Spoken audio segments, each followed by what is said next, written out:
बच्चों से तो सभी को प्यार होता है, लेकिन उस मम्मा चिड़िया और पापा चिड़िया को शायद अपने बच्चों से कुछ ज्यादा ही प्यार था। चिड़ियों का ये परिवार बहुत खुशी की जिंदगी गुजार रहा था। फिर एक शाम आसमान पर गहरे बादल छा गए और तेज बारिश शुरू हो गई। रानो चिड़िया अपने परिवार के साथ अपने घर में सहमी हुई बैठी थी। अभी कुछ दिन के दाने तो हमारे पास हैं, लेकिन अगर बारिश ना रुकी तो हमारे बच्चे क्या भूखे रहेंगे? कितना दाना है अभी? 2 दिन और गुजर जाएंगे। तुम घबराओ नहीं, हम अपने बच्चों को भूखा नहीं सोने देंगे। मैं कुछ न कुछ कर लूँगा। और फिर ऐसे ही 2 दिन भी गुजर गए, लेकिन बारिश थी कि रुकने का नाम ही नहीं ले रही थी।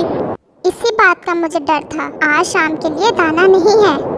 मुझे पता है, यही सोच रहा था मैं भी। अगर बारिश के डर से घर बैठे रहे तो हमारे बच्चे शाम को क्या खाएंगे? तो मुझे अब रोकना ना, मैं जाता हूँ अपने बच्चों के लिए।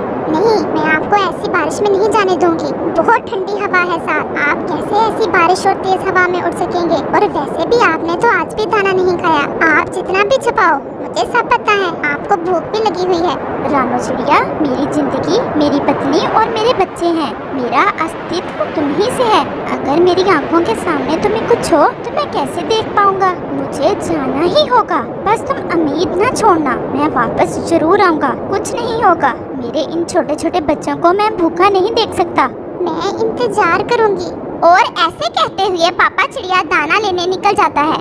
बच्चों, भूल ना जाना, याद रखना। देखो तुम्हारा पापा कैसी बारिश और तेज हवा में तुम्हारे लिए घर से निकल गया है। हमें तुमसे बहुत सारी आशाएं हैं। मम्मा, हम आपकी सब खुशियाँ पूरी करेंगे और आपकी सब आशाओं पर पूरा उतरेंगे। हाँ मेरे बच्चों, मुझे तुम पर पूरा विश्वास है। पापा चिड़िया अब तेज हवा के सहारे पर ही था। वो अपनी उड़ान पर काबू नहीं कर पा रहा था और फिर तेज हवा उसे एक दिशा में उड़ाकर ले गई। अब पापा चिड़िया भी जान गया था कि अब जिस दिशा में हवा चल रही है उसे उधर ही जाना होगा। और फिर कुछ देर के बाद वो एक बड़े पेड़ से टकराया और उस पेड़ के टहनियों में अटक गया। शायद मैं बच गया, मैं जिंदा हूँ, मुझे अपने बच्चों की खातिर जीना होगा। और वो ऐसे खुद को हौसला देता है और अपने में हिम्मत पैदा करता है। जब तक ऐसे भी रहा था जैसे इस जंगल में किसी भी पक्षी का बसेरा ना हो। हवा थोड़ी कम हुई और पापा चिड़िया फिर से आगे बढ़ता है और वो अपने सामने अचानक से एक गंदम का पौधा देखकर हैरान हो जाता है, क्योंकि वो पहले भी इस दिशा में कई बार आया था, लेकिन ये गंदम का पौधा उसे पहली बार ही दिख रहा था। पापा चिड़िया ने अपनी तेज चोंच से गंदम का सिट्टा बहुत मुश्किल से तोड़ा और वापस हो लिया। तेज हवा से लड़ता हुआ शाम होने से पहले ही वो अपने घर पहुंच गया और उसकी पत्नी उसका बेचैनी से इंतजार कर रही थी। आप आ गए, मुझे आप पर पूरा विश्वास था। तुम जल्दी से ये गंदम का सिट्टा लो और इससे दाना अलग करो और मेरे प्यारे प्यारे बच्चों को दो। और रानो चिड़िया ऐसा ही करती है। पापा, आपको ठंड लगी होगी। नहीं मेरे बच्चों, मैं ठीक हूँ। और फिर बच्चे गंदम के चंद दाने खाकर सो जाते हैं। अपने बच्चों को सोता देखकर पापा और मम्मा चिड़िया के दिल को बहुत शांति मिलती है। फिर और 2 दिन ऐसे ही गुजर गए, लेकिन अगली सुबह बहुत सुंदर धूप निकली हुई थी। हर तरफ परिंदों के चहचहाने की आवाजें आ रही थी और रानो चिड़िया का परिवार भी धूप में बैठा मजा कर रहा था। ऐसे ही दिन और रात गुजरते गए और बच्चे बड़े हो गए।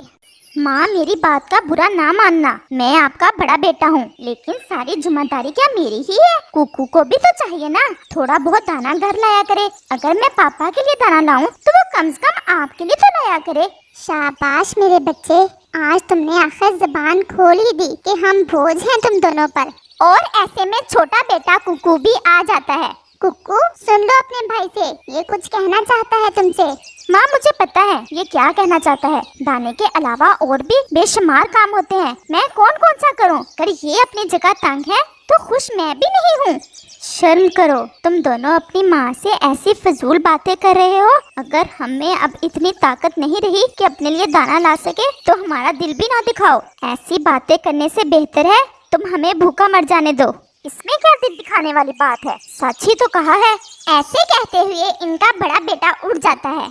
तो फिर झूठा तो मैं ही हूँ। ऐसे कहते हुए छोटा बेटा कुकू भी अपनी उड़ान लेता है। क्या कुछ नहीं किया अपनी औलाद को पालने में? शायद फिर भी कोई कमी रह गई। तुम दिल थोड़ा ना करो, बस ये सब हमारे भाग्य में था, वरना कमी तो कोई ना छोड़ी थी। रानो चिड़िया और पापा चिड़िया ने जिन बच्चों को पालने में ना धूप देखी, ना छाँव, ना सर्दी, ना गर्मी, आज वही बच्चे अपने माँ बाप को अपने ऊपर बोझ समझने लगे थे। माँ तुम पापा से बात करना, मैं तुमको अच्छे से दाना पानी दे सकता हूँ और मैंने अपने लिए अलग से घर भी बना लिया है। तुम मेरे साथ आ जाओ और पापा कुक्कू के साथ रह लेता है। वो मुझसे अलग नहीं रह सकते। लेकिन माँ मुझे भी तो देखो ना, मैंने शादी कर ली है। मेरी पत्नी ने कहा है कि मैं मम्मा को उधर ले जाऊँ, लेकिन दोनों को उधर रखना मेरे लिए भी मुश्किल हो जाएगा। प्लीज मम्मा आप पापा को मना लो। मैं करती हूँ बात। और रानो चिड़िया अपने पति से ये सारी बात करती है। क्या चंद दानों की खातिर हम एक दूसरे से अलग हो जाएं? ये दिन भी आने थे हमारी जिंदगी में। मेरी खातिर, आप मेरी खातिर मान जाए, हम मिल ही लिया करेंगे। दूर होंगे लेकिन हमारे दिल तो एक दूसरे के पास ही है ना। और फिर ऐसे पापा चिड़िया मान जाता है और जुज्जू बड़ा बेटा अपनी माँ को अपने साथ ले जाता है। ये है मेरी माँ। नमस्ते, जीती रहो बेटी। और फिर मामा चिड़िया अपने बड़े बेटे के पास रहने लगी। कुक्कू जो कि इनका छोटा बेटा था, जब शाम को घर लौटा तो अपनी माँ को ना देखकर अपने पापा से पूछता है, पापा मामा कहाँ है? और वो उसे सारी बात बताता है। सारे फैसले जुज्जू ही करेगा, मुझे भी हक हासिल है, मैं भी अपनी मर्जी की जिंदगी जीना चाहता हूँ। और वो जुज्जू की तरफ चल देता है। माँ मैं पापा के साथ नहीं रह सकता और आप जुज्जू के पास आ गई हो। बेटा हम तो दोनों बहुत मजबूर हो गए हैं, इससे अच्छा है कि हम मर ही जाएं। हाँ हाँ मेरी बात तो सबको बुरी लगती है। तुम्हें बना बनाया घर मिल गया और तुम क्या चाहते हो? मुझे वो घर नहीं चाहिए, यहाँ मैं पापा के साथ बोर होता रहूं। मैं जा रहा हूँ, मैं अपना घर भी खुद ही बना लूंगा। और कुक्कू वहाँ से चला जाता है। उधर पापा चिड़िया आज तन्हा बैठा इस वीरान घर की तरफ देख रहा था। यहाँ कभी खुशियाँ ही खुशियाँ थी। वो काफी समय तक बैठा सोचता रहता है अपने घर और परिवार के बारे में, और फिर हिम्मत करके थोड़ा दूर जुज्जू के नए घर की तरफ चल देता है। जुज्जू और उसकी पत्नी सोए हुए होते हैं, लेकिन मामा चिड़िया की आंखों में नींद कैसे आती? वो जैसे ही अपने पति को देखती है रोने लग जाती है। मुझे पता था आप जरूर आ जाएंगे, मैं ऐसी जिंदगी से मरना बेहतर समझूंगी। हमारे पंख कमजोर जरूर हैं, लेकिन हम हौसला और हिम्मत करके दूसरे जंगल जाएंगे। हमें अपने बच्चों पर बहुत आशाएं थी, लेकिन अब हम इन्हें इनके हाल पर छोड़ते हैं। ये खुश रहें, आबाद रहें, लेकिन हम अब अलग अलग नहीं रहेंगे इस उम्र में। अगर जी ना सके तो इकट्ठे मर जाएंगे। और ऐसा कहते हुए मामा और पापा चिड़िया एक अनजानी मंजिल की तरफ चल देते हैं। चिड़िया बादलों को चीरता हुआ आसमानों की बुलंदियों को छूता हुआ आगे बढ़ रहा था। सब पक्षी इसकी परवाज से खुश होकर दाद देने पर मजबूर थे और सोचते थे कि आकाश इतनी बुलंदियों पर कैसे पहुंच जाता है, जबकि थोड़ा सा ऊपर जाने से हमारा तो सांस फूल जाता है और हम घबरा कर नीचे गिर जाते हैं। इन पक्षियों में कालू कौवा और उल्लू भी शामिल थे, जो आकाश चिड़िया की परवाज से बहुत चलते थे। जिसको देखो सब आकाश के गुण गा रहा है और हमारी तरफ तो कोई देखता भी नहीं। हाँ ऐसा ही है, ये सारे पक्षी आकाश के तरानों में मसरूफ हैं, हमें तो कुछ समझते ही नहीं। उल्लू और कालू कौवा आकाश चिड़िया की शोहरत से बहुत जलने लगे थे, क्योंकि हर कोई कहता था कि आकाश चिड़िया जैसी कोई भी पक्षी परवाज नहीं कर सकता और वो सुंदरता में भी अपनी मिसाल आप है। सभी इस पर फिदा थे। यार आज तो मेरे मामा जी ने हद ही कर दी। मुझे देखकर बोला, देखो इस नखट्टू को, ये अपना दाना भी नहीं ढूंढ सकता और एक आकाश चिड़िया है जिसके हर तरफ चर्चे हैं और वो अपनी खुराक के अलावा दूसरे की पक्षियों की भी मदद करता है। कौवे की ये बातें सुनकर उल्लू भी गुस्से की आग में जलने लगा। वो दोनों सोचने लगे इस आकाश चिड़िया के बच्चे को कैसे सबक सिखाएं, क्योंकि आज उल्लू के बाप ने भी इसे नकम्मा होने का ताना दिया था और उसे आकाश चिड़िया की जिंदगी से सबक लेने का कहा था। इस आकाश का कुछ ना कुछ हल निकालो, वरना ये तो हमारी जिंदगी अजीरन ही बना देगा। ये कहने के बाद वो सर जोड़कर बैठ गए और उसे परवाज में नाकाम करने के उपाय ढूंढने लगे। काफी समय दिमाग लड़ाने के बाद इनके जहन में एक आइडिया आया। मेरे जहन में एक आइडिया आया है, अगर तुम्हें भी अच्छा लगे। हाँ हाँ बताओ। भाई इसके घर में जाकर देखते हैं ये क्या खाता है, इसके बाद ही इसका कोई हल निकालेंगे। ठीक कहते हो तुम, इसकी खुराक देखनी चाहिए कि आखिर ये क्या खाता है जो इतनी प्रवास करने की ताकत रखता है। ये सोचकर वो आकाश चिड़िया के घर की जानब चले जाते हैं। शाम हो रही थी। इतने में आकाश चिड़िया भी घर वापस आ गया था। उन्होंने जब छुपकर देखा तो इसकी पत्नी रानो चिड़िया इसके मुंह में गंदम का दाना डाल रही थी और वो खुशखपियाँ भी लगा रही थी। ये सब कुछ देखकर वो हैरान भी हुए और सोचने लगे कि खुराक तो ये भी हमारी ही तरह की खाता है, मगर हमें ये ताकत क्यों नहीं। ये सोचते हुए वो वापस आ गए। तुमने देख लिया इसकी खुराक को? कुछ समझ में आया कि नहीं? नहीं यार, मेरी तो कुछ समझ में नहीं आया। तुम्हें शायद कोई बात समझ में आ गई हो। हाँ, मैं तुम्हें बताता हूँ। इसकी पत्नी बहुत खिदमतगार है और अच्छी आदतों वाली है। इसके घर में शांति है, जिसकी वजह से वो प्रवास करने में इसे हिम्मत देती है और वो आसमानों की बुलंदियों में पहुँच जाता है। हमें इसके घर की शांति किसी न किसी तरीके से तबाह करनी होगी और ये खुद ब खुद ही मर जाएगा। वो गहरी सोच में डूब गए। मेरे जहन में एक बहुत ही अच्छा आइडिया आया है, अगर तुम्हें भी पसंद आए तो। उल्लू ने सारी बात कव्वे को कान में समझा दी और वो नीलो फाख्ता के घर पहुंच गए, जो बड़ी लालची और मक्कार थी।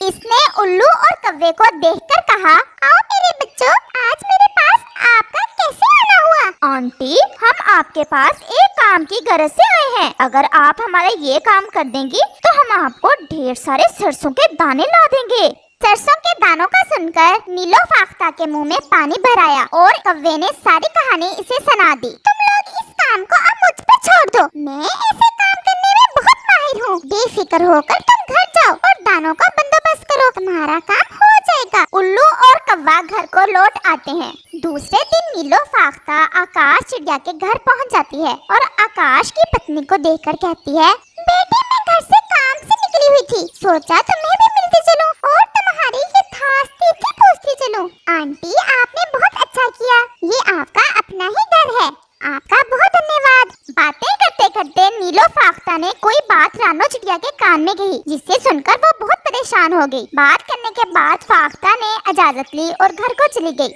शाम को जब आकाश चिड़िया घर वापस आया तो रानो चिड़िया ने इस पर कोई तवज्जो न दी और आकाश सोचने लगा कि शायद इसकी तबीयत खराब हो, इसने खुद ही दाना खा लिया।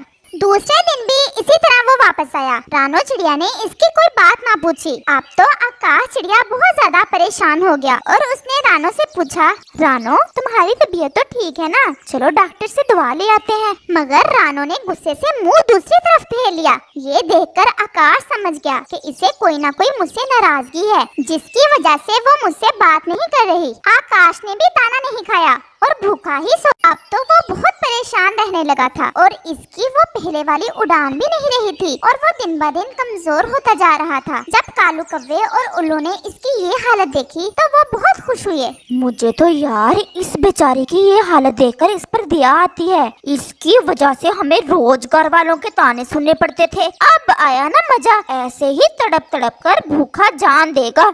इधर रानो चिड़िया बेचारी भी बहुत परेशान थी कि आखिर आकाश ने उसे धोखा क्यों दिया। एक दिन जब वो शाम को घर लौटा तो रानो चिड़िया ने कहा, मुझे तुम्हारे इन ड्रामों की कोई जरूरत नहीं है। इस पारो के पास जाकर ही रहा करो और उसे ही ये दाना भी दिया करो। मैं अपने लिए दाना खुद ले आया करूँगी। आकाश चिड़िया रानो चिड़िया की बातें सुनकर बहुत हैरान हुआ कि ये क्या कह रही है। रानो, ये तुम कैसी बातें कर रही हो? भला मैं तुम्हारे होते हुए किसी दूसरे की जानब क्यों देखूंगा?